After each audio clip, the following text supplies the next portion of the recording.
Okay, I'd like to call to order the regular meeting of the Board of Directors of Joshua Basin Water District for Wednesday, December 20th, 2017. Mr. Becker, would you like to lead us in the pledge? Pledge allegiance To the flag of the United States of America and to the republic for which it stands, one nation, under God, indivisible, with liberty and justice for all. Determination of the quorum. Madam President, all 5 directors are here. You have a quorum. Okay, item number 4 is the approval of the agenda. I'd like to make one change before we do it, and that is to move up item 10 before right after the consent calendar, and put the rate study right after that, and then go on with the rest of the board. Is there any problems with that? Do I have a motion? 6, 10. Second. All in favor? Aye. Any opposed? All, it is unanimous. Public comment. This is a time set aside for public comment on any district-related matter not appearing on the agenda. Government code prohibits the board from taking action on these items, but they may be referred for future consideration. Please state your name and limit your comments to 3 minutes. Mr. Marquez. Al Marquez, Community of Sunfair. I'd like to read an item here that has to do with a booklet that everybody is well aware of, and it has to do with false economics. And I'll read the 3 paragraphs that are involved with that. Like most public water districts in California, the Joshua Basin Water District, I put that in, is controlled by a board of 5 privately or publicly elected residents from the community. No experience is required to be on the water board. No qualifications are needed. As long as a person receives a majority of votes in the election, they have a job on the board. As happens in many water districts, some board candidates run unopposed. Simply by placing their name on the ballot assures a position on the board. While this meets the legal requirements of a publicly elected board, it does not assure that the sound management decisions get made. End of comment. Thank you. Thank you. Anyone else? Mr. Becker.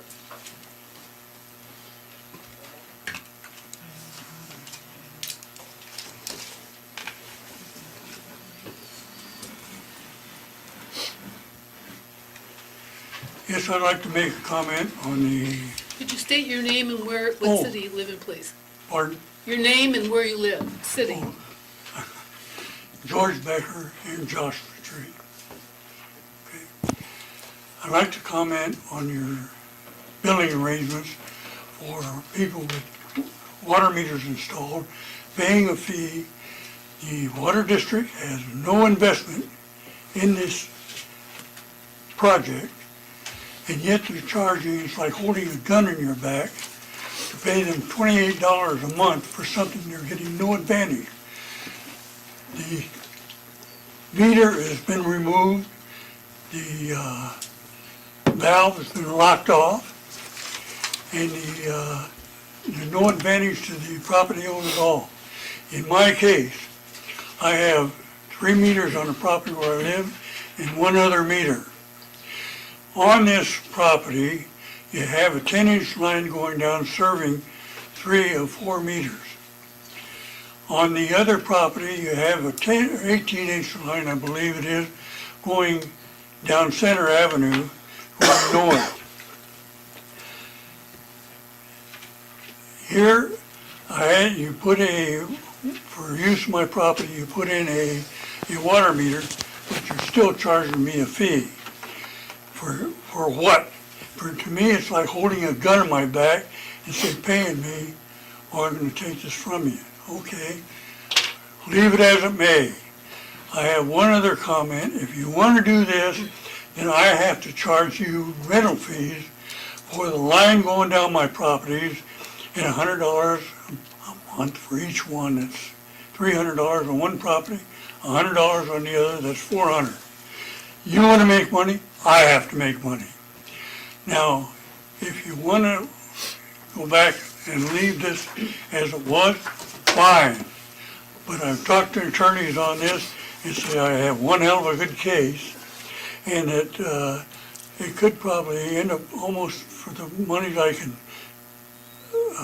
charge in court action, would just about break this district.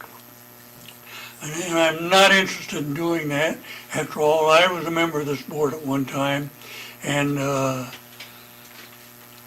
have compassion for the district, but I don't want to pay for something I can't get. There isn't $1 of charge that the district is paying for my water meter. Even the line feeding that meter, going to the main line pipe, is for depreciation. You're collecting on old standby fees we've had in this district for years. So the district is out not one penny, but you're charging, not me, but a number of other users in the district for the same fee. And in 1996, Thank you, Mr. Becker. okay, 3 minutes. Thank you. Any other public comment? Yes, Ed?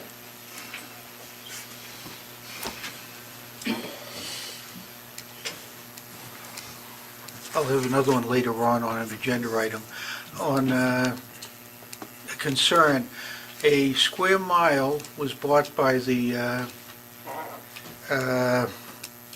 trust, the land trust, across from the Copper Mountain Mesa, and you've got pipes running down that line.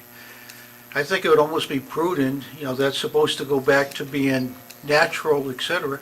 It might be prudent to look at maybe capping off some of the lines that are not a main trunk that crosses that square mile, to reduce the risk of potential leaks. Because if you have leaks out on that area, it's a square mile, no one's going to be seeing it until you find out that the reservoir that feeds that area is losing a lot of water. Just a thought that it's a risk reduction item that might be a prudent thing. So just a suggestion that I'd like you to consider. Thank you. Thank you. You might, again, also talk to the general manager and give him the details on that. Thank you. Anyone else? Seeing none, we will move on to item number 6, the consent calendar. Matters on the consent calendar are considered routine in nature and will be enacted in a single motion without discussion. Any board member or member of the public may request that an item be removed from the consent calendar and acted on separately. 3 items in the consent calendar are the draft minutes of the December 6th regular Board of Directors meeting, the October-November 2017 check registered, which were reviewed by the Finance Committee, and the 2018 salary schedule, which we actually did that on May 3rd, 2017, but we actually have to do it legally. We have to do it again now. So, do I have a motion for the consent calendar? I'll make a motion to approve the consent calendar. So, is there a motion and a second? All in favor, signify by saying aye. Aye. Aye, it's unanimous. Okay, we are moving item number 10 up. Request from a customer to move meter between parcels. Mr. General Manager. Madam President, and Rand Kidman is here tonight. He's the fellow that requested that the board consider this. So my recommendation to the board is that you deny the request to move the meter from one parcel to another. The analysis is just a little background on Copper Mountain Mesa Assessment District. In the late 90s, the district worked with landowners of the Copper Mountain Mesa area to create a project known as the Copper Mountain Mesa Assessment District. In this project, the landowner that was interested in participating in the project was required to pay off their portion of the bond either in advance or on an annual tax bill over 40 years. And if they desired to have service at any time to their parcel, they were required to pay for the meter, which is associated with that parcel. This is commonly referred to by the general public as buying a meter, although you don't actually buy a meter, the district owns the meters. Once service is established and a meter has been paid for, that meter is attached to that parcel. The district does not move meters to different parcels. According to Mr. Kidman, if I have all this information correct, he acquired the two parcels in question through a tax sale process. Mr. Kidman's request is to have the inactive meter from one parcel moved to the other parcel, which has never paid for service. So on the maps that are in front of you, at your dais, and also on the screen, parcel number 18 on the left has a paid-for inactive meter. Parcel number 26 does not have a meter. So county records show that he acquired the parcel 18 in September of 2009, and 26 was acquired in approximately May of 2009 for about $6,000 and $9,000 each. The previous owner of parcel 18 paid for service, had a meter installed in 1997 at a cost of $225. In the Copper Mountain Mesa Assessment District, even though there was a water capacity fee in place for the entire district, Copper Mountain Mesa Assessment District participants had a 6-month window where they could get a meter for $175 and then fees to install it. It totaled about $225. After that 6 months, if anybody wanted to buy a meter, they needed to pay the capacity fee that was in existence at the time. In this particular parcel, the meter was pulled in 1999, and therefore this parcel has attached to it the right to have a meter reinstalled for a $40 installation fee. The parcel owner is responsible for paying the basic monthly fee for an inactive meter.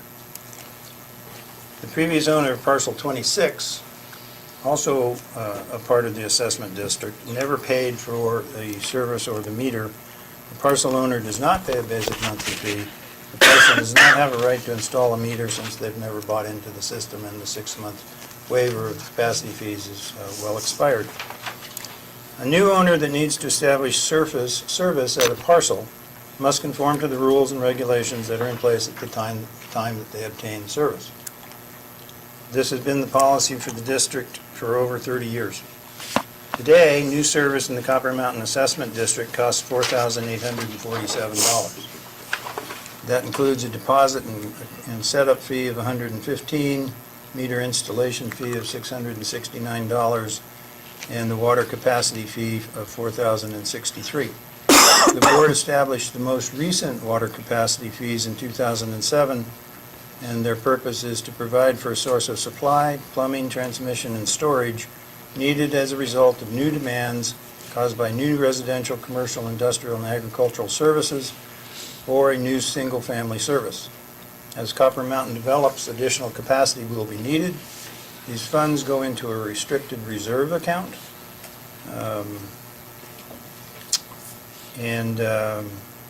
So the district has the funds available when additional capacity must be installed. An additional example out in Copper Mountain Mesa offers another perspective. 2 weeks ago, probably 3 weeks ago now, a new landowner in Copper Mountain Mesa Assessment District on the right-hand side came into the office and paid for a new meter on the parcel that had opted out. The previous landowner had an inactive meter, which means they paid for the meter back in the 90s, had chosen to opt out of the inactive meter program, thereby giving up the right to have a meter installed without paying current meter fees and water capacity fees. The new owner paid the district $4,847 for service to the parcel, including the water capacity fee. If the board decides to accept Mr. Kidman's request to move a meter from one parcel to the other, he's basically being granted the opportunity to waive all current fees for the new service. So it's the recommendation of the general manager that Mr. Kidman's request be denied. And Rand may want to say something to the board since he came all this way. I have nothing to say. The parcel 26. Excuse me, even if you have nothing to say, would you, so we can get you on the table, thank you. As I stated in my letter, the parcel 26 has a fairly nice cabin on it, brick cabin, which would be easily developed. And the meter on parcel 18 is not actually installed right now. It's on the shelf here somewhere. So I don't really see any big deal with changing it from an 18 to a 26, whereas we could bring that meter into a more economical condition for the entire district. That's all I have to say. Thank you. Anything else you want to say? Any comments from the board? Dr. Sloan? Thank you. I get to do this first, huh? I'm new at this in 6 months now, and I have a little bit of a problem with the idea of contradicting or countermanding things that staff does. I said it myself from that podium when I was interviewed for this job, that the staff runs the place. And so I would have to find or see something that was really at variance to our policy for me to interdict or countermand whatever it is they determine in these kinds of matters. But I did find the other day,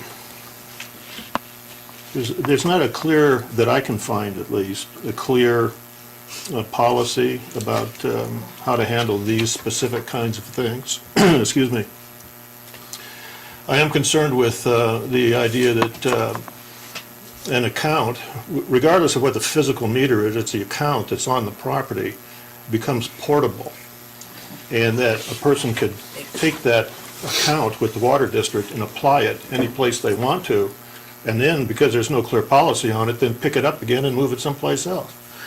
It becomes, I worry about it becoming something, an account with the water district is something that's owned by a person, and if he owns it, he could sell it to somebody even. So this portability thing is a great concern to mine, and because it's just not covering the people with the inactive meters or meters that aren't installed or used, or whatever the term would be. This could create some creativity on the part of any of the 4,000 or 5,000 customers that ratepayers that we have. We could be inundated with all sorts of creative, imaginative ways to use their meter account here, and that could get expensive because nothing moves in a business or in a government without it costing something. Nothing moves, nothing. So what I did find, after I asked you those questions the other day, I was rereading a lot of this stuff today. And what I did find was a section in our policy, it's 1.38. Thank you. 1.38, it's titled Parcel Divided Subsequent to Initial Installation of Customer Services. I don't know. One more if you have it, but that's okay, we could share. You're always kind. Thank you. So anyway, it says in this, essentially, let's lay this out. It's dividing a parcel. I bought some that are like that. I still own them. Where once you divide the thing, they're side by side. They're contiguous parcels, side by side, which makes it an even stronger argument to not do this. Yours are far apart. These are side by side. Once you split them, it says in here that when parcels are split, the water meter will belong to and stay with the parcel where it is physically situated, period. And so additionally, new water meters will have to be purchased for the other parcel. So even though this doesn't directly address this situation where you have a portable, almost portable account, it guides me. And so I'm inclined to support staff on this. Thank you. Mr. Hunt? First, I want to say that I'm sympathetic to Mr. Kidman, and if this were done in a vacuum without the context of everything that Tom just said, that would be different, but we do have to consider it in the context of the entire district. And in addition to that consistency of policy, there's also the issue of the capacity fee. And the Copper Mountain Mesa is a big area. People are spread out. We need to charge those capacity fees for the installation of new water meters to ensure that we have sufficient revenues when development does occur out there to provide that additional capacity. So I too am inclined to support staff's recommendation. Thank you. Mr. Johnson? I'll ditto that. The portability issue probably is the primary factor here in setting precedent, so I just don't see how we can go without changing the policy here. I am sympathetic to it. I think it's a great idea, but unfortunately it's counterproductive to where we are, so I do support the staff. And when you were here at our last meeting, I thought, oh, gee, that sounds reasonable. And then we've had so much talk about meters here in the last couple of years. The meter account tracks with the parcel, not with the person. And then when Tom brought up all the arguments about portability and then seeing the staff report, I would have to agree with staff report as well, my fellow directors, and deny that. Sorry, Mr. Kidman. And I will echo basically what they said, and the meter belongs to the district. It does from day one, and it does the entire time that it's on the property. It still belongs to the district. It does not belong to the property owner. So I'm going to, I will support staff as well. Does someone want to make a motion? Public Public comment? Oh, public comment? Yes, sir. Mr. Kidman, you probably would like to make a public comment. There's nothing to be said. Anyone else? Seeing none, is there a motion? I move that the board deny the request from a customer to move a meter between parcels. Is there a second? Second. I'm going to do a roll call vote. We'll start with Director Unger. Aye. Aye. Aye. Aye. Aye. I'm sorry. I really understand that it is best for the district if we leave the policy as it is. Okay, we will move on to item number 9, the rate study. Recommend that the board receive for information and provide direction for the ongoing rate study. Alex? If I might start this off. Alex was here last board meeting.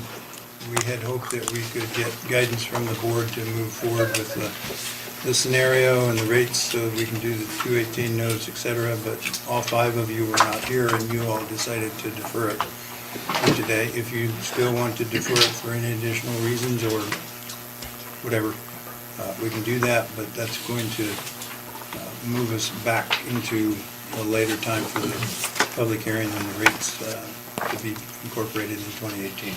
So I'm hopeful that y'all can give us some direction tonight. Okay. I don't know how much you want me to go through this again. I think you guys are maybe sick of it, but I will reiterate again. It's like the It's been movie. nice seeing everyone in these rare times. I have enjoyed coming here. And I think it's been a great process, again, working with your Citizen Advisory Committee and the board and staff. And last time, we also met with the Citizen Advisory Committee who came to the last board meeting and endorsed the recommendation for what the proposed rates with to the board. And again, these rates, at the end of the day, it's always, as I keep saying, a balance of competing objectives. You've got a lot of funding needs out there. Funding all of them within the next 5 years to ramp up the rates is probably a little steeper than people are comfortable with. So we have this reduced rate scenario. It's a phased-in scenario. Doesn't get you to the end point, but it takes very substantial steps to shore up the finances of the district so you can invest more in imported water, in capital repairs and replacements, aging infrastructure, and also a meter replacement program. Once that meter replacement program's over, it would free up a little more money for capital needs. This is something I think you're going to have to come back again in 5 years and reevaluate, because we're not, the Chrome 6 issue is kind of kicked down the road because the regulations have been kicked down the road. And there's other things, who knows what's going to happen over the next 5 years. But with this, you will have put yourself in substantially stronger financial position. I'm just going to fast forward ahead. I added a couple of new charts. What do these rate increases look like for different levels of use? This chart shows the average use for the district, and you've got a number of high users that bring up the average, kind of like the average wealth of everyone in this room, and Bill Gates would, be hundreds of millions of dollars. Doesn't mean we're all at that level. But we could see 2/3 of the bills would face increases that are, again, pretty steep increases over the next 5 years, but over the long term, works out to be 3.8% per year increases on the bill. For a median user, this is 6 units per month, about 150 gallons per day. Half your bills are below this, about half your bills are above it, so it's right in the middle. The bills would rise as shown here again. Significant increases over the next 5 years, but long-term, you're looking at, a little over 3% increase. So had rates kept going up by inflation going back 25 years, you'd be someplace close to this. And of course, the low user, you have a lot of folks, some on fixed incomes, some not, that use, 2 units, 3 units per month, about 75 gallons per day, and their bills would go up. Again, big rate increases over the next 5 years, but over the long term, about 2.8%. So they are significant rate increases, so I don't want to shy away from that. And the other thing was, if you ever did want to issue debt, these rates do support some debt financing, but that's a completely separate question, as we talked about last time, that you can cross that bridge if it made financial sense. There were some grant components to it, whatever. And the other thing, just to be clear, we mentioned last time, there was some talk about fund reserves, both at the Citizen Advisory Committee and at the board level, and I know there's been some issues brought up at I think at the farmers market as well. The district has accumulated some fund reserves in recent years because it's been building up to do some capital projects, but all our scenarios assume that those fund reserves are going to be drawn down over the next few years, not to zero, but to kind of a prudent minimum level. But they will be lower than they are now as you move ahead with some of these key capital projects over the next few years. Again, for the water rates currently, the rates are average about 0.5 cent per gallon for your usage rates, and your fixed charges for most folks is a little over $25 a month. The rate structure modifications, just to remind everyone, the fixed charges currently recover about 46%. That's going to be brought back down to the target level of 40%, so a little less increase on the fixed, a little more on the volumetric. And on the volumetric side, for the tiered rates, they're steepening little by little over the next 5 years. They're going to be a bit steeper than they are now, but in a way that's, I think, justified by the numbers that are out there, in compliance as reasonably as you can get with a Proposition 218. Here are the rates on this table. Again, significant rate increases over the next 5 years. I know this is in the packet, and we've put this up here a number of times. These are the rates that are currently in the draft Proposition 218 notice that is out there right now, and I say this is just kind of a first draft. We modeled it off what was approved last time, made some tweaks, but we know there'll be a few tweaks from the legal side, from staff side, from PR side as well, to make it as user-friendly as possible. The next steps, you're not making a decision on the rates tonight. We just need direction to move ahead with the whole Prop 218 process. So what rates are going to be put in the notice that gets sent out to all the property owners and ratepayers? Once that notice gets sent out, it's a 45-day waiting period at least, then you can hold your public hearing, and at that public hearing is when you would take official action to adopt the rates, or you can always adopt something lower than those rates, but you can't exceed what's in the Prop 218 notice. But our recommendation would be not adopt anything lower. We're already in the reduced rate scenario. I think everyone from the Citizen Advisory Committee to the board and staff acknowledges this is a bigger increases than what the district historically has seen, but it's necessary, and it's kind of a balanced approach where you're not you're not putting the pedal to the metal to get all the way there over the next 5 years. You're trying to do it a little bit more gradually, and then you'll reassess and see where you need to go again in 5 years. But you should be in a lot better shape with these rate increases, and I will leave it at that, open it up to board's questions, comments, et cetera. Thank you. Start at your end this time. Director Arndт. I think we've really, explored this, and I think we are ready to go ahead with that, with the notice. I think it's time to let people know what we're thinking and to be part of the process. And once the 45-day period is open, we would be having at least a public hearing, right? At least one? You'll have a public hearing on February 21st, or whatever day we schedule, but that's what we have scheduled for. After the 218 notice has gone out. And there's 2 successive board meetings in January that public can come and comment. I think it's important, Kathleen, you've been doing a great job at the farmer's market, thank you. And I think it's important, because we're looking at this especially for our capital improvements program and the needs that we have to, renew our system and to make sure the public really understands that, not just in a public hearing where they're mad that their rates are going up, where they actually have a chance to kind of have the advantage of some of the discussions that we've had with Alex, and the Citizen Advisory Council. Is that something that's possible, or is that outside of the 218 process to have more than one hearing or workshop or something? You just have one hearing, one public hearing. You can have another workshop if the board wanted to have a workshop. Kind of a public, But you have to have a public hearing legally for Yeah, 218 yeah. Requirements. yeah, okay. Yeah, I mean, you could always It continue could that be hearing. continued. I think we may have done that in the past. Actually, it comes to mind.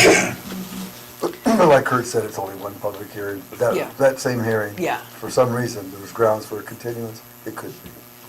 I just want to make sure that people have the chance, that we invite them to, hear some of the stuff that we've heard, listen to our concerns, and understand, why we're doing this. And it will affect all of us here on the board. I mean, certainly it's going to affect me. I'm one of those low-income, senior widow, and there's a lot of people out there like me, so I understand. And I know everyone on the board, even if they're maybe at a better financial position I am, they've all evinced that they understand that and that their hearts are there with those people. No one wants to see anyone get hurt on this, so that's my Thank you. comment. Director Johnson. I appreciate all the hard work. I think we've belabored this about as far as we can belabor. I'm really curious to hear what the public will have to say. I think we've tried to pare this down to a reasonable measure, looking long-term. I'm a resident here, going to be long-term, and family will be long-term, so I have a vested interest in this. And also the sensitivity to where our ratepayers are. So, I just want to say thank you. I think we've looked at a number of different scenarios, and this seems to be within the ballpark. I think we're paying for this in the previous administrations or boards or whatever, and quite frankly, I know they were trying to do what they were doing, but this is what happens, and so consequently, we're playing catch-up. Thank you. Director Hunt. Well, first I want to say this does feel a bit like the movie Groundhog Day. It's like each time I come to a meeting, it's like I woke up and experienced the same evening again. It is groundhog. But, and also I thought Kurt at first, instead of saying he didn't get the guidance that we're looking for, was because we had a missing board member who's key. I thought he was going to say it's because we're a persnickety board, so I was kind of relieved to hear that it was about having one of our board members being absent. And lastly, on the light side, I have to say, you can tell that Alex has been here quite a bit when we start dressing alike, so. So I think it's time that we wrap this puppy up, right? So, That's fine. Anyway, the word that comes to mind for me here is balance, and I think our goal, each and every one of us on the board and staff has been seeking to find a place where we remain sensitive to people's budgets and the realities out there for many of us, all of us, but at the same time acknowledge the fact that we have an aging infrastructure, and Tom very creatively asked that a map be made showing the number of leaks in the district last year and then this year, or maybe it was the previous 2 years. Anyway, but when you see that map, it's a beautiful depiction, symbolic of the situation that we're in, and it seems like almost every week I hear about or I see another leak in our pipes, and we're not just talking about pipes, we're talking about tanks, we're talking about pumps, a lot of different things that we need to address. So I think that scenario 2 and 3 achieve that balance, and my recommendation would be that we give the staff guidance to take those scenarios forward. Thank you. Sloan. Well, anybody that wanders around town, you see the tractor on the road all the time with the triangle in the rear there. Usually the bucket's full of dirt to go out to fill some hole that was blasted by a leak in a pipe someplace. I kind of want to mention also too, the guys that have to go out and repair these leaks and whatnot that we have going on. I was over at one on November the 18th, and when I got there, Bill and Scott of our staff was out there doing the repairs. Scott, being the new guy, according to Kathleen, he's face down in the mud and with his head in a hole, working a wrench, while the senior guy, Bill, is holding a shovel to deflect the water that's spraying out away from Scott. And, and they're doing this on their day off. It's Saturday. Yeah, they get paid on call or whatever. But still, you like your days off. Trust me. And so I just want to give a lot of credit. And we've had others since then, too, where these guys are going out there struggling to do this stuff as quickly as possible. While I'm wasting everybody's time, I'd also like to mention and give a lot of credit to and admiration to our general manager, who was out there just a few days ago at the leak on, what was it, El Reposo and Desert Air or some such thing. He was out there with notices, passing out notices to the businesses along the highway, just a few, I guess.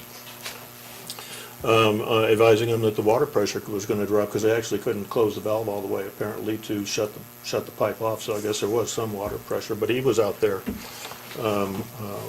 working this situation too. Everybody's doing a good job with what we've got, but everything's falling apart, or it's worn out, or sun bleached and useless, and that's not the people. Even though the general manager always has a tan. At any rate, everything is shot to heck. We've been paying rates that were, for years, decades, have been too low, and the infrastructure has been making up the difference, while the infrastructure is shot now. And we now have to pony up. We have to pay to get things back to where they ought to be. And if we can't deliver clean water reliably, somebody's going to come along and shut us down. And we can't have that. So we have to pay. Finally, this process of doing these rate studies and all this kind of stuff is expensive. It's cost us $42,240 with a contingency fee or whatever. But to staff's credit, they were aware that there was, and we're currently using a $25,000 grant from the State Water Resources Control Board. And so that has more than cut the cost of all this in half, if I do my math right. Enough said. Okay, And I was on the boards, at least for the last 8 or 9 years, that have sinned. So I am culpable of having not gone for the kind of rate increases that we should have at the time. And I'm sorry that it's all coming home to roost now. But I don't think our system is falling apart. I think that's probably overstating it a bit. We have got some major issues that we need to fix, but to say the system is falling apart leaves a lack of confidence in the water district, and I don't think that's exactly accurate. So with that, any comments from the public? Yes, Ed?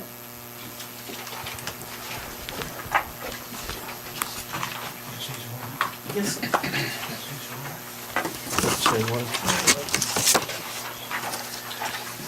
Ed Valorant, I'm a property owner in Joshua Tree, Sunfair, and Copper Mountain Mesa. And I'm a registered voter in Diamond Bar, California. And, as a manager where I worked, as things got tight, people kept saying, work smarter. Well, my comment to them was how? Give me some suggestions, and never got them.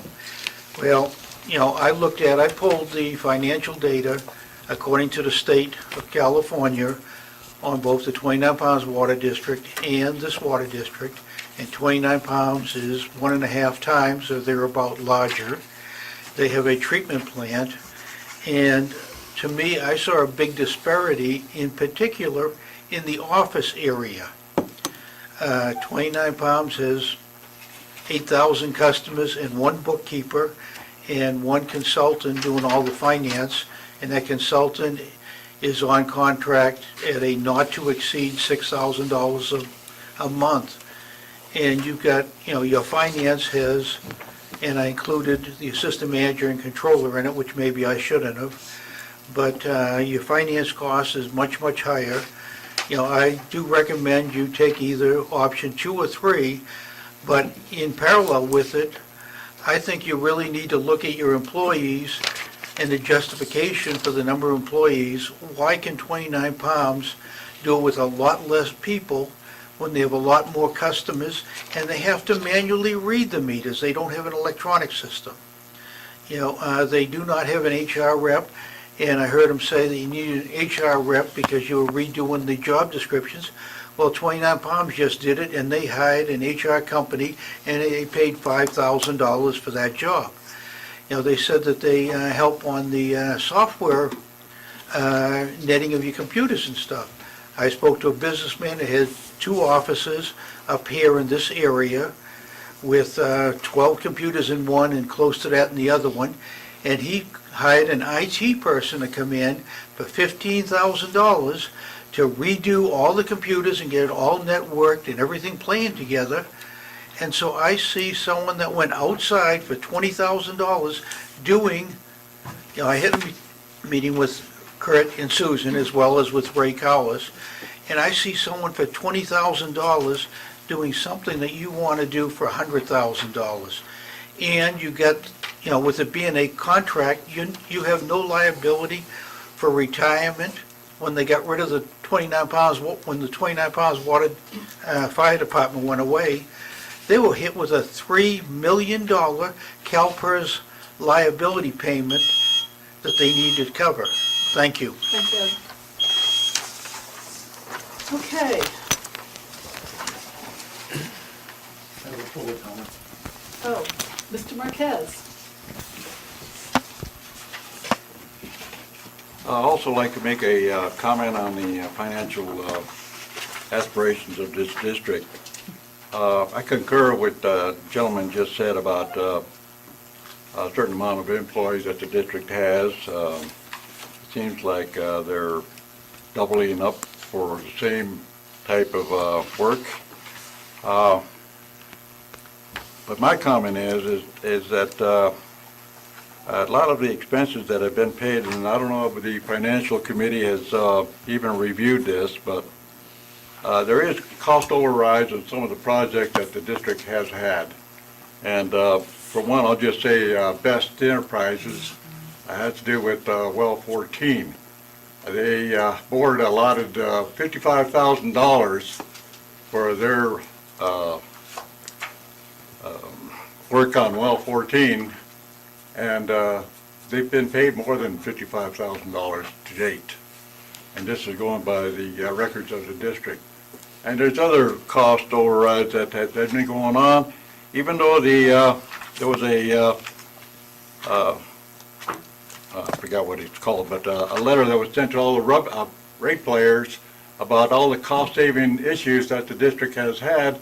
And there's some issues on there that they weren't supposed to be reported, like the bond fund that the ratepayers have been paying for the last 20 or 30 years, whatever it is, and the bond was paid up in 2016, I think. And that's not cost cutting. That's something that the ratepayers have been paying for the longest time.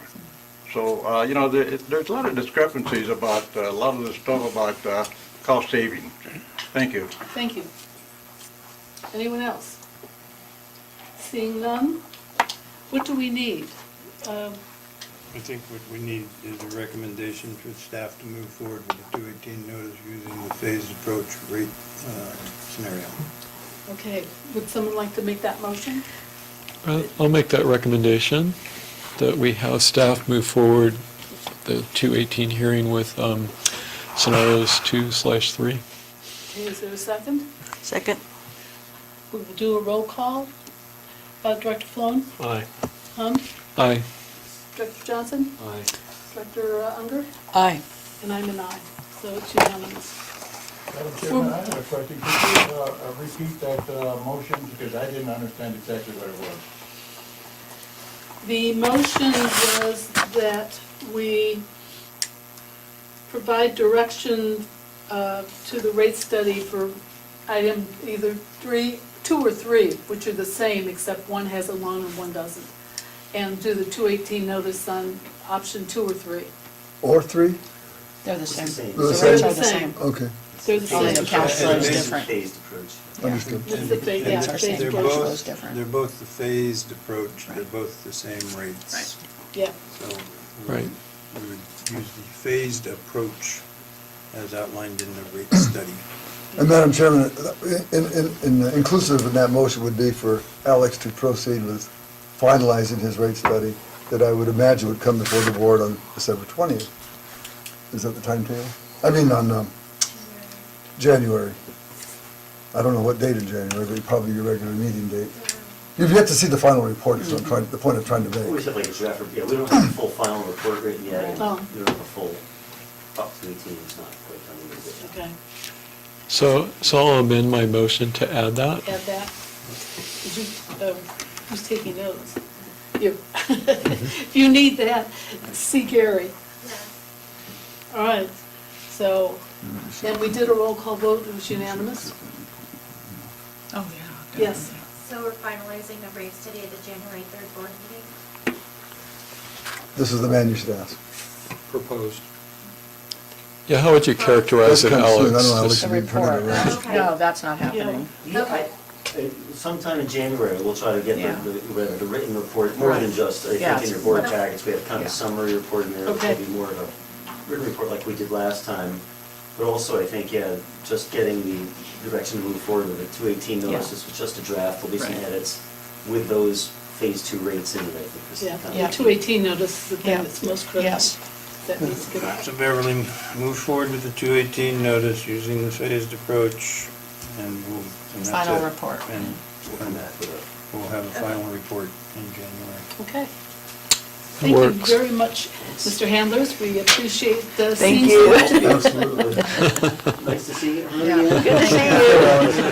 Merry Christmas. I'm gonna miss everyone the next Yes. 2 weeks. Thanks, Good night, and thank Merry you. Christmas. All right, we will go back to our regularly scheduled program, back to item number 7, the election of board members, board officers. Recommend the board elect the vice president and president of the board for 2018.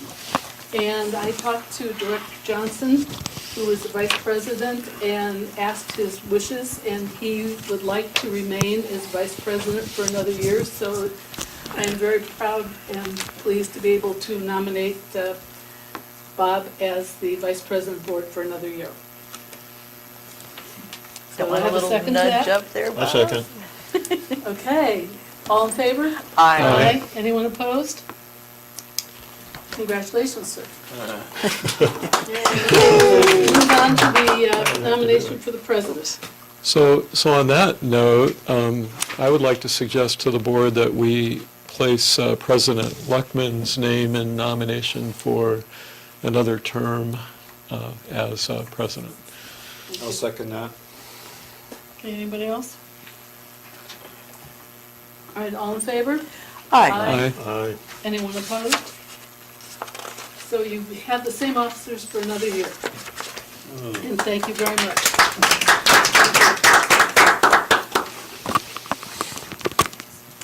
All right, now we get to do the fun stuff. First quarter ending 9/30/17 financial report. Susan? Just a minute here. And I'd just point out to the board, that it's been reviewed by the Finance Committee on December 18th in gory detail. Yes, great detail, yes. And I think that several of us were there, so you don't have a full I can board. piggyback on that. You know that the finance meetings are one of the most stimulating, exciting meetings that we offer, that not only for staff, but for the board and the public. And I can say that we had a great time this last go-around. Wonderful. It was Wonderful. wonderful. And I really don't have anything other than, everything is in order. And we are double-checking Mr. Marquez, and I can certainly comment on some of those remarks that you've made. But once again, I extend the invitation to come and see and the opportunities. So I would move that we recommend that we accept it as reviewed by the Finance Committee. Okay, is there a second? Second. We'll do a roll call vote. Director Unger? Aye. Director Johnson? Aye. Director Sloan? Aye. Director Hunt? That's me. Whatever your name is. Aye. And I'm an aye, so it's unanimous. We accept the finance report, and you don't need to review it again with us. So, thank you very much, Susan. Sure. Okay, we will move to item 11. Proposed reserve fund policy, received for information only, and review and provide any suggested changes to the finance committee. That's Director Sloan and Johnson. So, the reserve fund policy, Mr. So Susan's going to have some comment, but basically what we're doing is we're updating our reserve fund policy. And we had the reserve fund policy training with Mr. Becker that came down from Sacramento. We've taken this draft to the Finance Committee. It's been reviewed by Mr. Becker. He said it looked pretty good and had some comments. I believe we've asked Alex to take a look at it as well. We haven't heard back from him, but yes. So we're bringing it to the board, want to discuss it with you as much as you'd like today, with the hopes that the board would give any comments to the Finance Committee for the January 10th Finance meeting, so that we could have something to the board, hopefully, on January 17th. That's the steps that we're hoping to take. Ms. Susan? So, goodness, we used many samples. There are many great samples, of course, the wonderful world of the internet. You can find oodles of samples. We got some great samples from Mr. Becker when he came and did our training with us as well. So reviewed that, trying to really keep it as simple as possible within that context. This, after all, except for two very generic statements about reserve funds, I think that dated back to the 90s, we didn't have a policy. I didn't think we needed to go to the nth degree at this sort of first step. So this also is instruction for staff. Staff's got to work this program as well as, administer it on the board's behalf. So, we start out with what the purpose is. It's to be clear to our customers, to establish a policy that we then can embrace, endorse, and implement. So We've got some guiding principles. The district will prudently manage the resources entrusted to it by our ratepayers. The district will maintain reserve funds in designated accounts in a manner that ensures its financial soundness and provides transparency to its ratepayers. So it's our goal here to be clear, to have a clear policy that we can enforce, endorse, that's reasonable within our needs, and that we can communicate, easily to our ratepayers and to our board.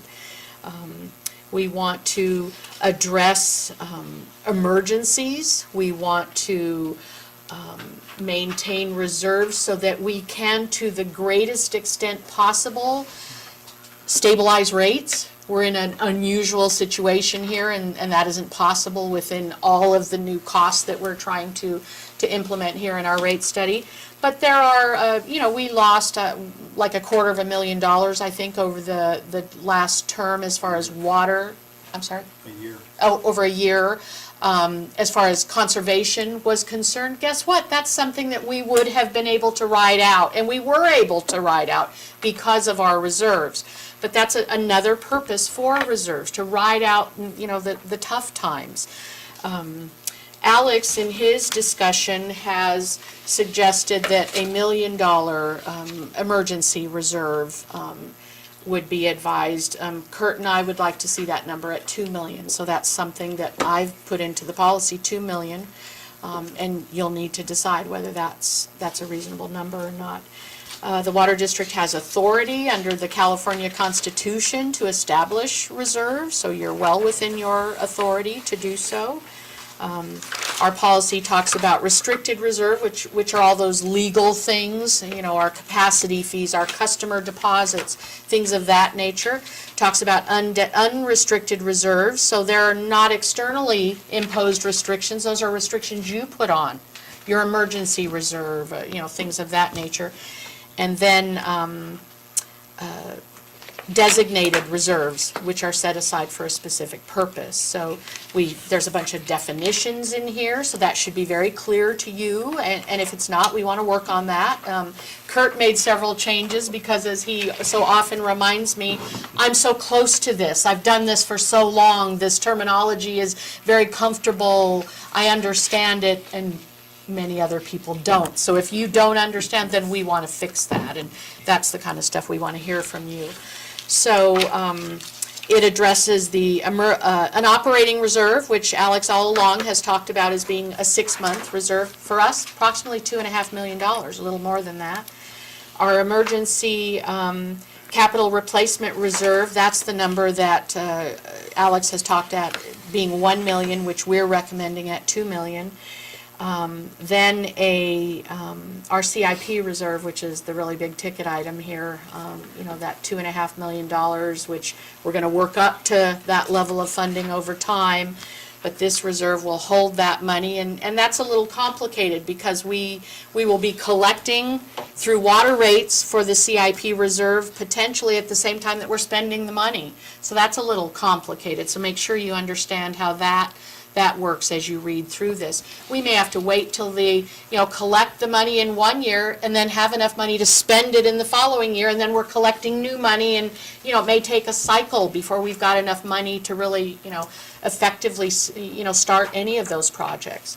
Then we have our individual replacement reserves, which already exist. We've got our equipment and technology reserve. We have a building reserve now. We have a meter replacement reserve is a new one that we need to create, and from now till the end of time, really. We have studies and reports is a new reserve that we want to establish. We have a lot of money, on average $50,000 a year we spend on updating things like our urban water management plan, our rate study, things of that nature. Some of those cost in excess of $50,000. So we've set target balances, and they're called targets. It's a goal, it's an objective, not a requirement.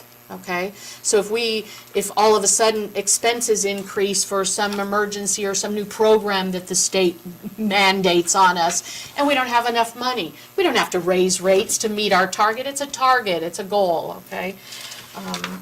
One of the other existing replacement reserves is our wells, boosters, and reservoir replacement reserve. you're gonna get rid of that, okay? I had suggested that we leave it in place, use it to, fund appropriate projects, and when it's gone, to eliminate it. Because remember, our CIP is paying for that now. We don't need to fund it in two different ways here. David, is that his name, David Becker? I can't remember his first name. Our trainer suggested, why don't we just get rid of that and dump it into our CIP? Makes perfect sense, so that's what I'm gonna recommend we do. Let's dump that into our CIP reserve fund, because that's exactly what we're gonna use that money for, okay? We talk about some procedures here, which is really, for staff direction, because this is a tool for us as well. And gives authority to the board here to use emergency reserve. The general manager is authorized to use emergency reserves as Mr. Becker recommended. Remember, I would want my manager to have that authority, and I think we all agreed with that. Capital replacement reserves, the board authorizes use of that money. And reallocation of funds, transfer of money between funds would all come from the board. The the cash flow purposes, which is that operating reserve, I have suggested that I'm authorized to do that, which is what I do right now. We need money, we've got to pull it from LAIF, we have bills to pay, that's how it's used. We have extra money, we sweep it up to LAIF so we can earn interest on it. So those are the recommendations. Any kind of input, I want this to be a really useful tool for you, something you can communicate with our ratepayers, and that is very clear for both them and you, as well as staff. So that's where we are now. We're hoping for any kind of input from you, what isn't clear, what could be better, referring back to some of those examples, the sample policies perhaps that, Mr. Becker shared with us, and, you may have made notes there, things you wanted to see, and here we're trying to bring it all together. So as simple as it can be within sort of a complex framework, so that's my report. Thank you. And I would like to say to the board that Susan has done an excellent job with assistance from staff in putting this draft together, and she deserves some kudos. Ah, thank you, Kudos. Yeah, thank you. do kudos. Okay. Kudos. So, yes, kudos for sure. All right, board comments. Start with Director Sloan. I think the first day I was up here, I said that essentially these reserve funds are the same as essentially saving up for stuff, was what I said. But actually, it is more than that, where it does, having money in a reserve smooths the flow of money outward when we need to pay our bills and fund surprises and stuff like that. At the finance meeting, I said it's something similar to having a lot of water behind a dam, and the purpose of that is to regulate the flow that goes out, so you don't have flood and drought affecting everything on the low side of the dam. You have a reserve there that goes out and keeps the flow constant, and that's what that is for. And since it's the board that decides what policies are and stuff. Well, here's a policy. There aren't going to be any, at least if we do it right, there will be a minimum amount of interpretation that has to be done on how we handle our reserves. There's some dialogue in here about expanding that a little bit into other areas, having a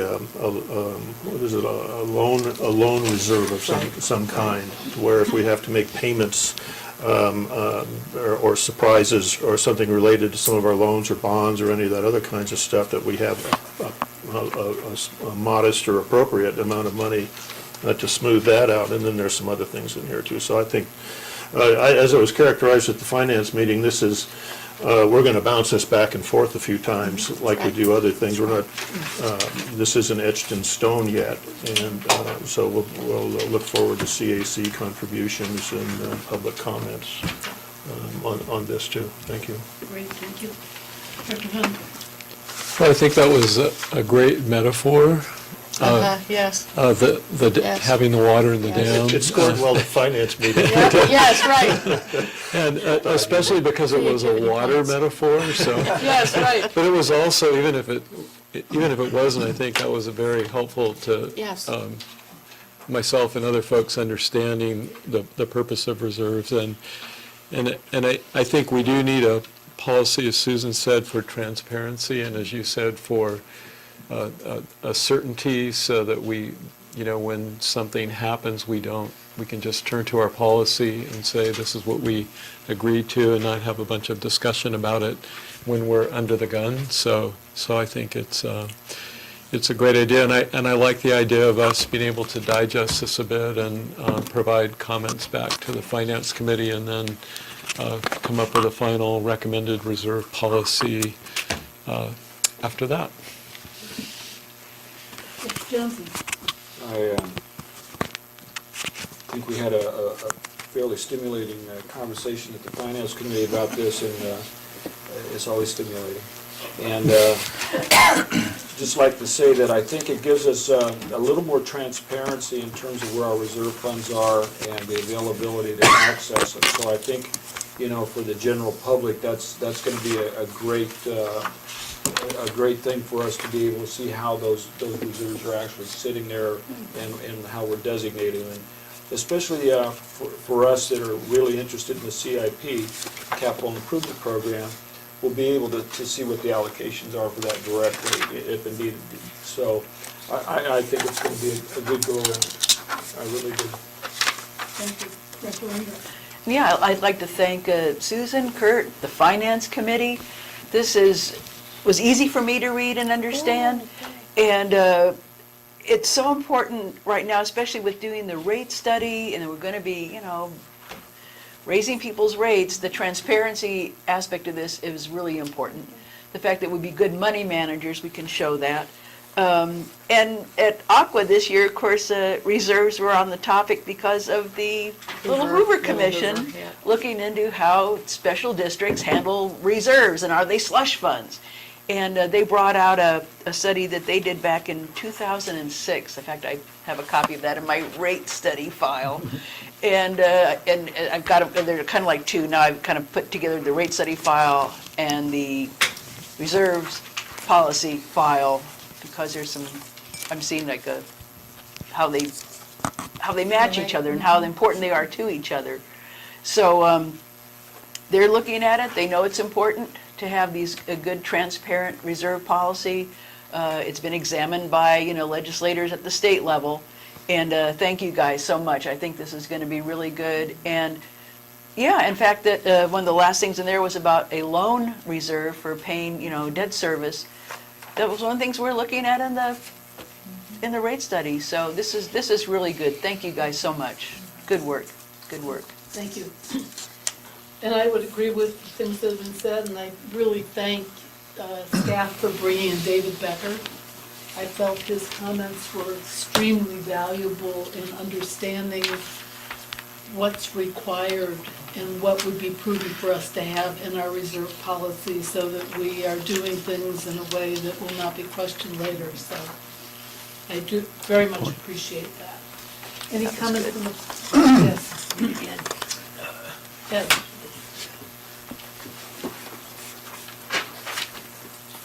A comment in general. There was a whole bunch of different reserve funds that you mentioned. Now, I've seen in cases at work, instead of having the sum of all of them, you had a number that was less than the sum of all of them in like a reserve, that you then had discretion to move it as needed, so that you don't have to raise as much money, so there isn't as much money sitting there, which, that adds to the burden of the ratepayers, because they're going to have to, that's where the reserve is going to come from, with them paying via the rates. Instead of, you may say that each of these funds have no more than X dollars, as you laid out, but you have a bucket that is smaller than the sum of all of those, because not everything's going to hit at once. Some of them may be mutually exclusive. I don't know the details enough to make a judgment. And that would have to come down to the people really that work in the field and in here to make that judgment. But maybe a lower than the sum of the total might be appropriate. Oh, Ed Valorant again. Thank you very much. Thank you. Thank you for your comments. Any other comments? Seeing none, we're receiving this for information only, so thank you very much. And we will move on to item number 12, District General Counsel Yeah, I have no report. specific report, but the deliberations tonight on the rate study and the anticipated rate increases brings to mind a subject we've talked about here much in the past. That's the, 2 years ago, the legislature commissioned a study for the State Water Resources Control Board to come up with a rate assistance program. Rate assistance program. This is not like the 2-year bill that was carried over from this session to next year's session on developing a fund to provide assistance to disadvantaged communities for refurbishing or rehabilitating greater water projects.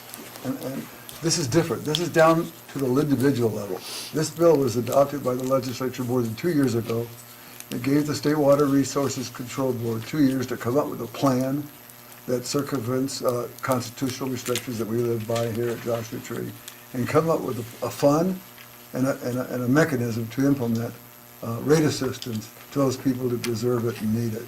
And that report is scheduled to come out in January. What a coincidence, isn't it? And the legislature will no doubt have a hearing, no February, probably realistically probably by no later than March, on what they present. I'm looking forward to that report, because I've tried to keep you posted when they've had regional hearings here and there. And they've gotten good feedback. Even the university, UCLA got involved in giving feedback to the water board. So hopefully they come up with something that's real and meaningful and on a fast track. Just want to remind you, I'm eagerly awaiting that report personally. Thank you, sir. I have a question. Yes. Council, when that report is published, would that typically come out on the Water Resources Control Board's Absolutely. website? Yeah, So- yeah, they actually have a website already. Right, right, That discusses right, what the authority they've been commissioned with. right. I'm also interested in the report and reading it, so, Yeah. and I would guess that Kurt will It shoot strikes us an close email to when home it comes on out. a lot but- of fronts. What was the I hope last it's thing you real. said? I hope it's realistic, and I hope it's easily implemented. Mhm. I think we all do. Yeah. Thank you. We'll move to item number 13, General Manager Report, Mr. Sauer. Okay, thank you. I have some good news and some facts that are going to make you sit up on well 14. The protocol for cleaning and disinfecting of well 14 has been developed by staff, Dudek, and Michael Schmieders, who's the microbiologist in Kansas, water specialists, or the name of the company. And we've been working on this protocol using some of the information from the Best Incorporated study, dynamic well profiling, that was done after the last 2 attempts at cleaning the well. The notice for bids, as of today, have been sent to 4 companies.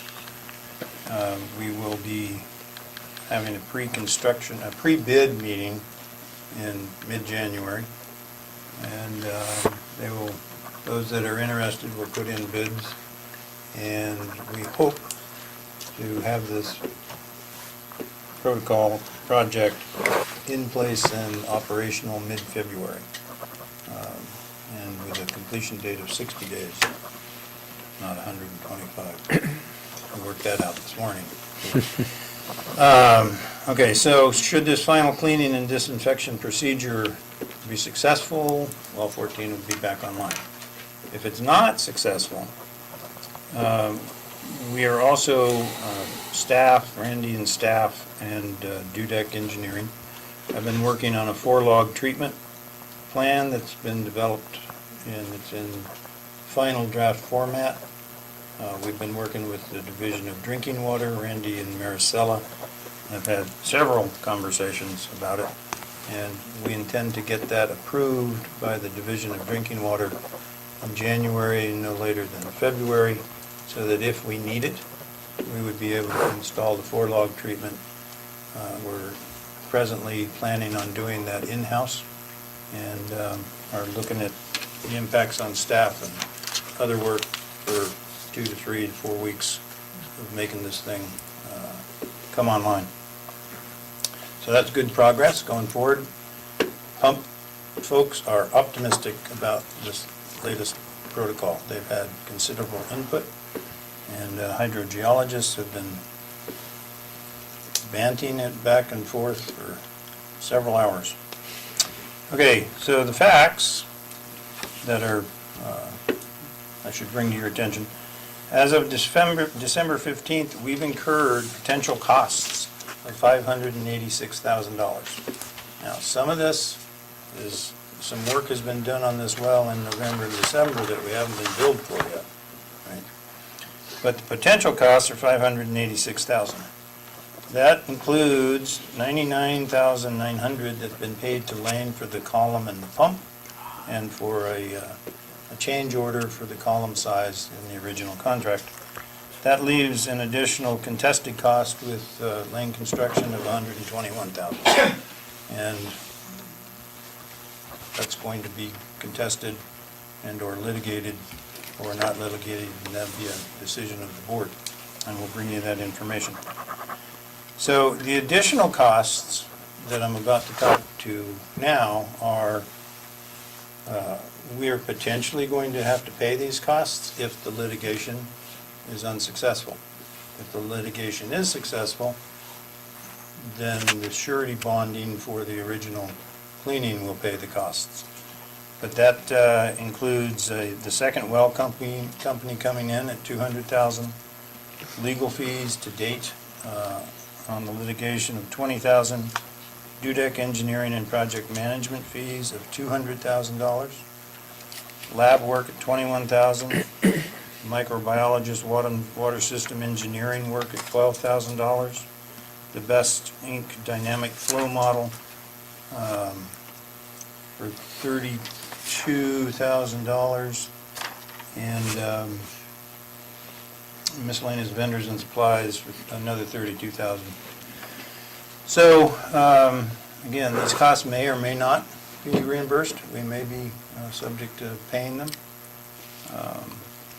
And in July of this past year, I asked the board and was approved for $165,000 over and above the two well rehabs to investigate the well treatment and find out what's needed. And that's been used for lab work at $20,000, microbiology work by Schneiders. These are the lab, 165 includes these costs of lab work, Schneiders microbiology work, the well dynamic flow testing for $106,000, so that leaves a $59,000 balance. And as I mentioned, some of the bills haven't come in yet for time in developing these protocols. So the estimated cost for the next rehab of the well, I'm going to say it's $100,000 to $130,000. I base that on the fact that both the companies that did rehab came in at $172,000, $180,000, and they don't have to put in a new pump and column. They got to pull the pump and the column, but that was $91,000. That's actually $83,000 for the pump and the column. And there's going to be staff costs. We are going to have one of our staff on site, and there are going to be some lab costs, and there's going to be some microbiologist will be on site for part of this to make sure that tests are done correctly. So that's the story on well 14, and I'll pause and see if you have any comments, and see if anybody from the public would like to make a comment, because I'm sure that Mr. Marquez is listening. Anything? Phew. Okay, Bob? This reminds me of trying to do some repairs on my house. Yeah, the old saying is stuff happens, and it's happened to us. I guess the only question I have is this 4-log treatment plan usable on another well? Should we have to go that way? On another well, just per chance? Or is it specific for 14? No, it's not specific to 14. Okay. The city of Big Bear utilizes the 4-log treatment method, and they're able to continue getting them out of flow rate, 500 GPM for their sources. And through discussions with the division, we would continue to get our 1800 GPM from well 14. So, I mean, this is something we can put on the shelf, and if we need it for something, no, it's specific to 14? Okay. It's the installation of some 600 to 1,000 feet of pipeline, depending on diameter. But the protocol, if indeed we needed to use it on another well in the future, we would have that protocol approved. But it isn't a portable treatment system. Yeah, portability. Okay. Gary? Two comments. One, is I think it's good to remind ourselves of that this is our arguably most important well, most productive well, and secondly, compared to the cost of drilling a new well, even though it just makes me sick to hear about all these costs because of these pesky bacteria, in comparison to putting a new well in, it's a bargain. I wish it hadn't happened. It's unfortunate, but like Bob said, stuff happens and we have to deal with it when it does, and it costs what it costs to deal with it. And I think you all have been very diligent. You've been seeking out the assistance of a nationally renowned expert. When we were running into problems, you cast a wider net to try to figure out how to deal with this, and you have a certain solution in your back pocket if this last attempt doesn't work. So it sounds like a very sound plan to me, so thank you. I know it's not fun for you either to tell us that this is what we're facing, so. Oh, just to say that I'm satisfied that we're pursuing this in the best possible way. I assume that nothing is perfect. I always assume that, and that's acceptable. That nothing is perfect, but I think everybody's doing very well on this. You're doing the best you can, and and you just have to respond to all the twists and turns in this as best you can. And as I said earlier, we can't do anything without it translating into money. And there it is. Yeah. And I agree with all the things that have been said. This has been a very perplexing problem, trying to get down to the bottom of it and get it back online. But the for-life system is certainly a last-ditch effort if we have to go to that. So, do you want to explain sort of what that is? No, but it's a bunch of pipes that you put extra chlorination in. It increases the amount of detention time so- of the water once it's pumped out of the well, and it's chlorinated at about the same levels of what we currently chlorinate the system. And then it's checked to make sure the chlorination level is sufficient to meet the approved standards, and then it's put back into the system. So it's an additional 600 to 900 feet of line. It'll be underground unless we use a 36-inch line, which will be above ground. So we've yet to determine that. And just so you know, maybe some other comments on well 14, but I have more in my general manager's report. Thank you. Mr. Marquez, you wish to make a comment? El Marquez, Sunpier. I don't like to, but I have to contradict some of the comments that some of the directors have made about we have to do what we have to do, and the cost of this repair is way above what the norm should be. Basically, this well, the cost of rehabilitating it is really a sore in the ratepayer's side.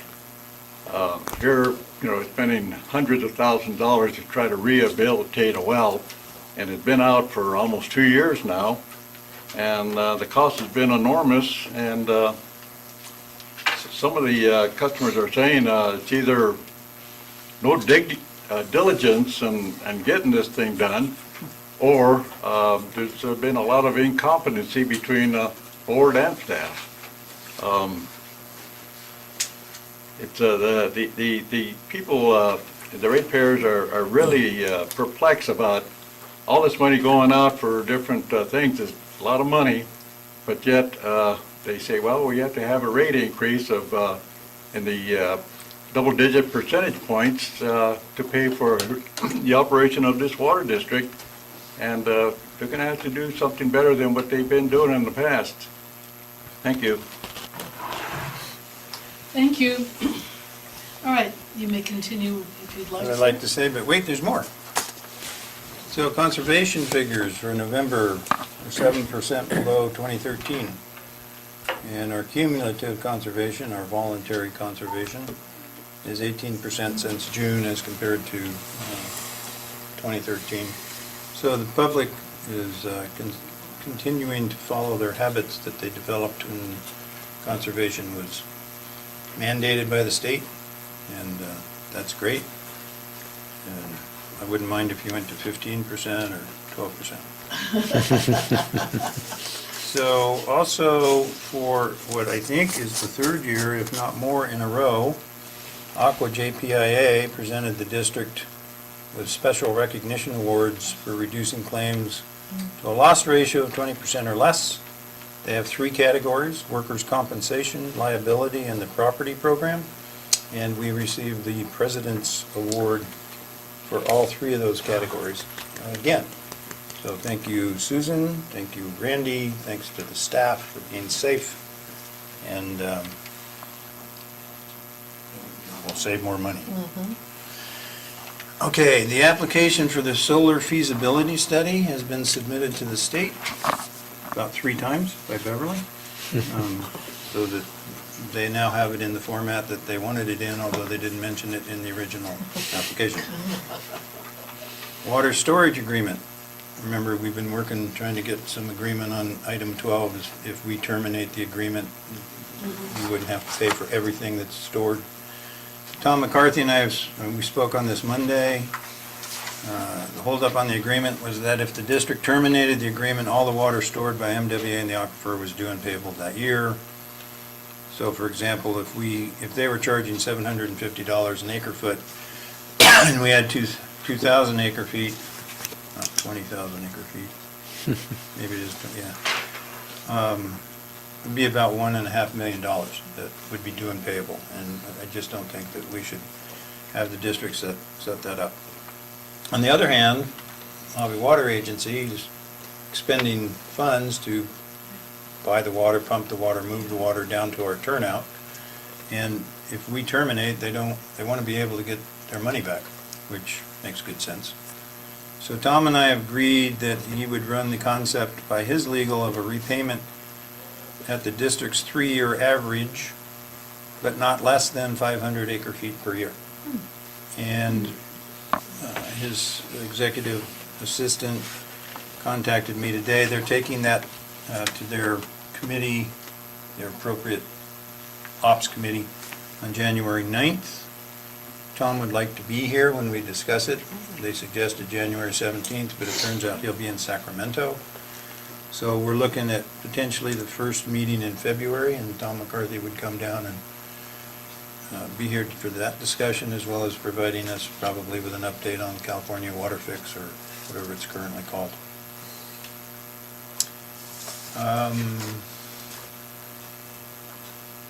Aquatic inspections. That's the company that we use to dive the tanks and inspect the tanks. We'll be here January 8th through the 11th. It's budgeted at $24,000. And Randy and I, earlier this week, had a discussion with the Division of Drinking Water. We have our rep, Eric Zuniga, for San Bernardino County. And there's Eugene Luong from Riverside County. And Maricela, all 5 of us were on board. Dudek and Randy have put together a chromium-6 bench test to use a reduction in coagulation with stannous chloride and test the waters to make sure that the chromium-6 converts to chromium-3, and then find out when you expose it to chlorine how much of the chromium-3 then reconverts to chromium-6. Coachella Valley Water District has done that bench study, they've done scaled-up study, and they are very close to doing a full-scale study on a portion of their water district. So Gary Chan, Division of Finance, believes that the way our grant was written for reduction, coagulation, filtration, since we're not filtering in this bench study, he believes that the grant monies can't be used, and just to do 2 wells is $66,000. To do all 5 wells is $115,000. So we went to the Division of Drinking Water because they have expressed their interest in not only having Coachella Valley do this study, but in having Joshua Basin do the study, because it's something that could be used potentially statewide. It's new technology that's being looked into and developed.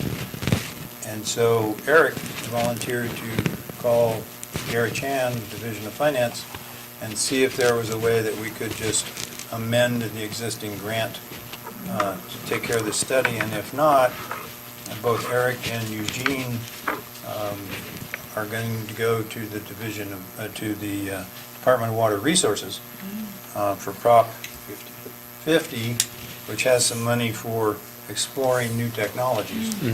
So perhaps in January, we'll have some funding other than the water district's money to do this study.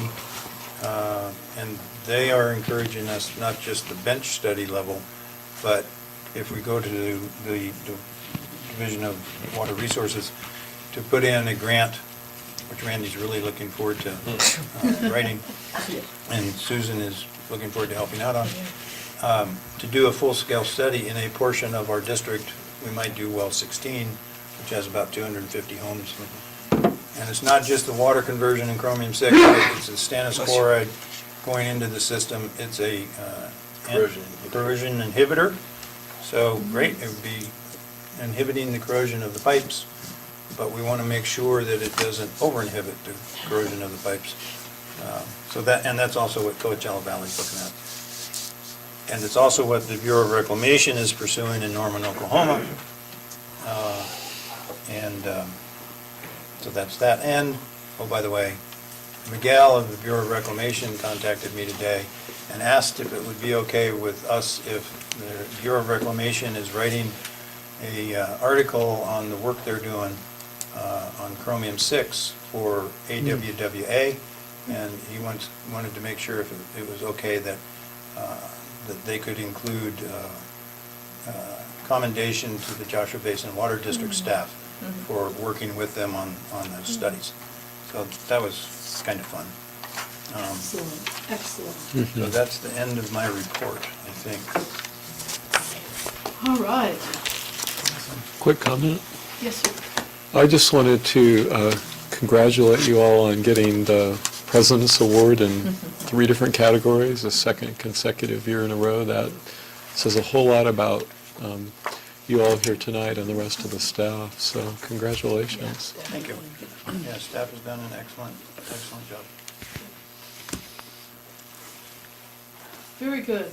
Item 14, Director reports on meetings attended, comments, and future agenda items. And I think I'll start with Director Unger, since she didn't go to a meeting.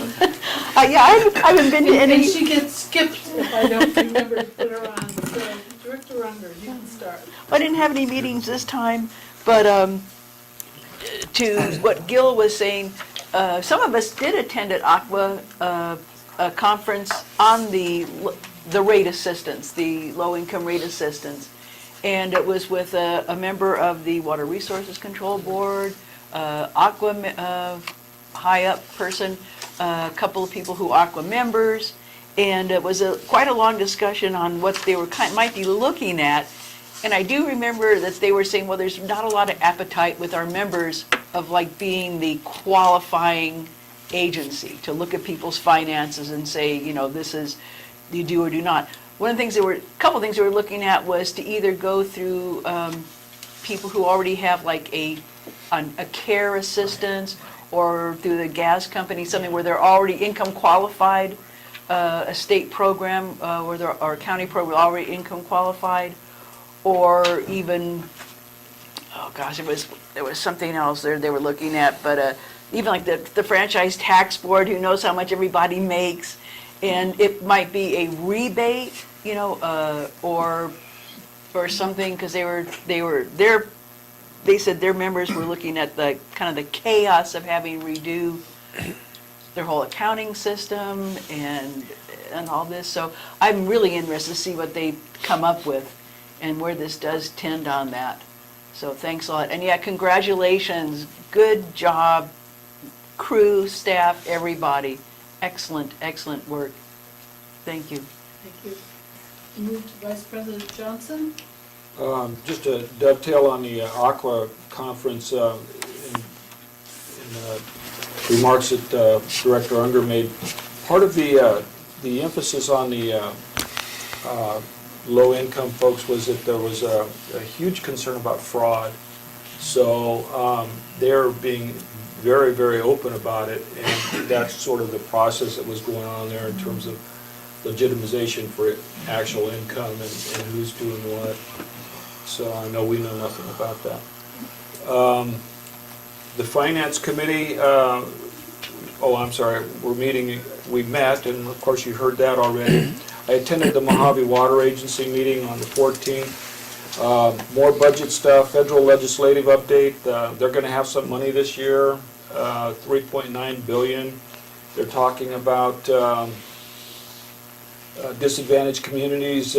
We get points for loans, grants, 1% interest, debt forgiveness might be out there. Also sort of a footnote that I'm not sure that they exactly are a DAC, but High Desert is also looking at 1% loans and trying to legitimize the number of folks within the district that actually would qualify. So once again, it's all about the numbers. And the other big takeaway from the meeting was that Jim Ventura will be stepping down, and Director Coleman will now be the new Region 9 representative. And other than that, it was business as usual. And that's for Aqua. He's not stepping down No. from his board position. Oh, Just talking about being the representative For Region 9. for Region 9 of Aqua. Okay, Yeah. got it. So Carl Coleman is taking over that. And sorry about that. And Give us Yes. a Oh, we were listening. I know, and the fact is, I already said that to President Luckman, and I thought I had that all in line, but apparently I didn't.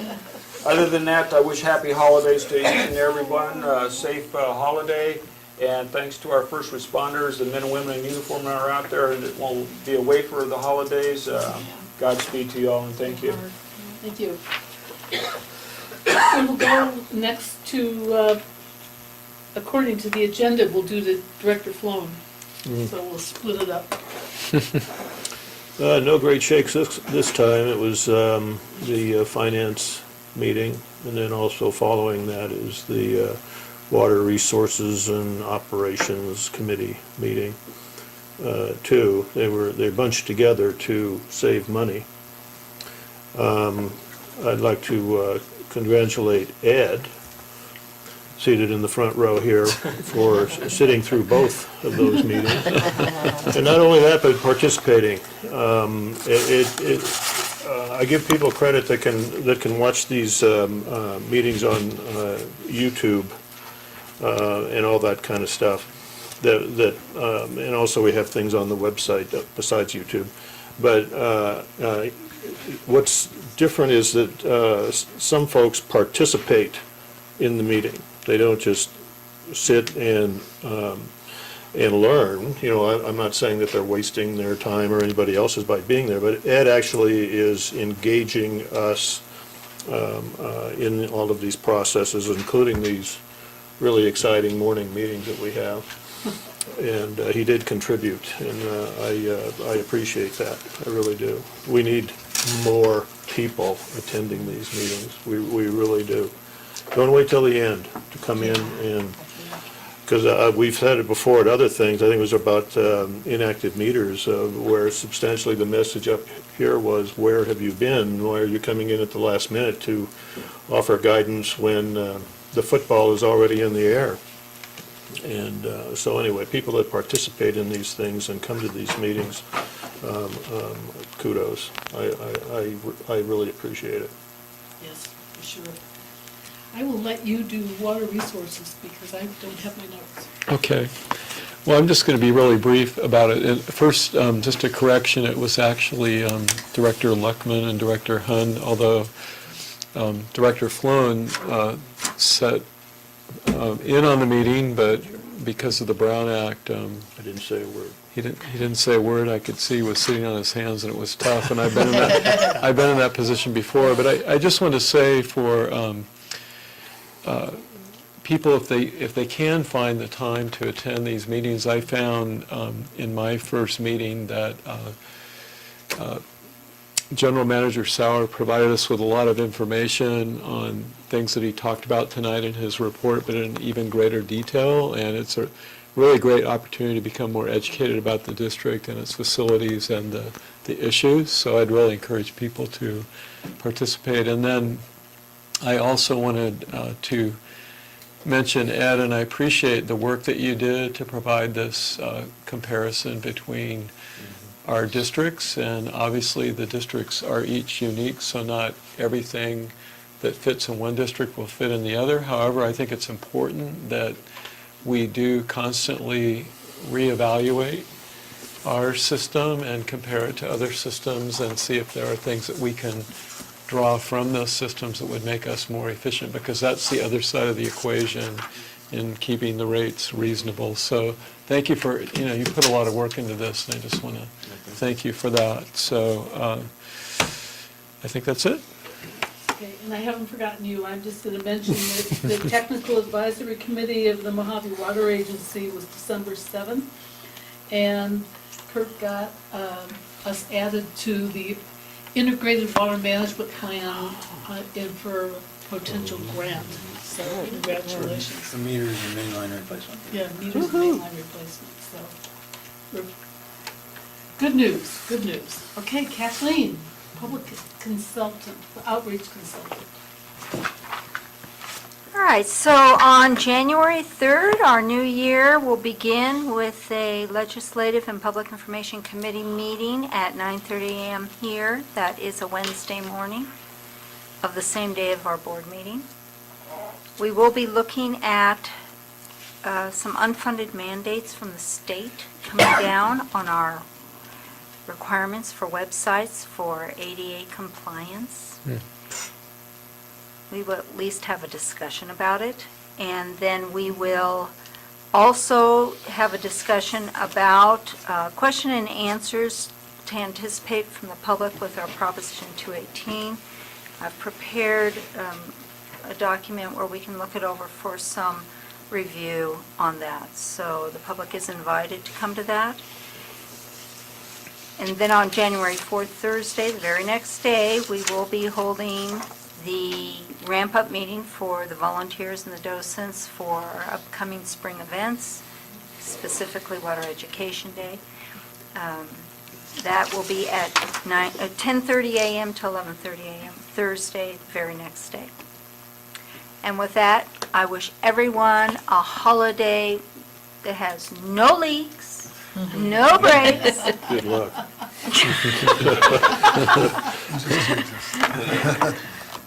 Happy holidays to everyone.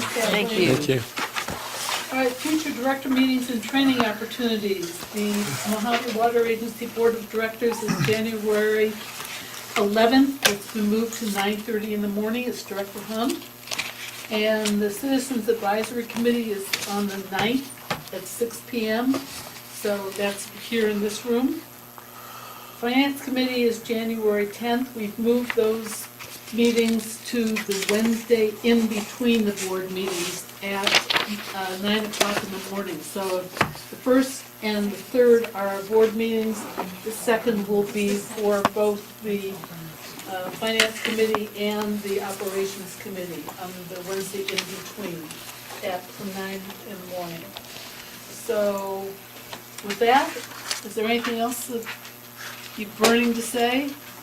It's getting late, but is there anything else? A move we adjourn? Is there a second? Second. All in favor? Aye. We are adjourned.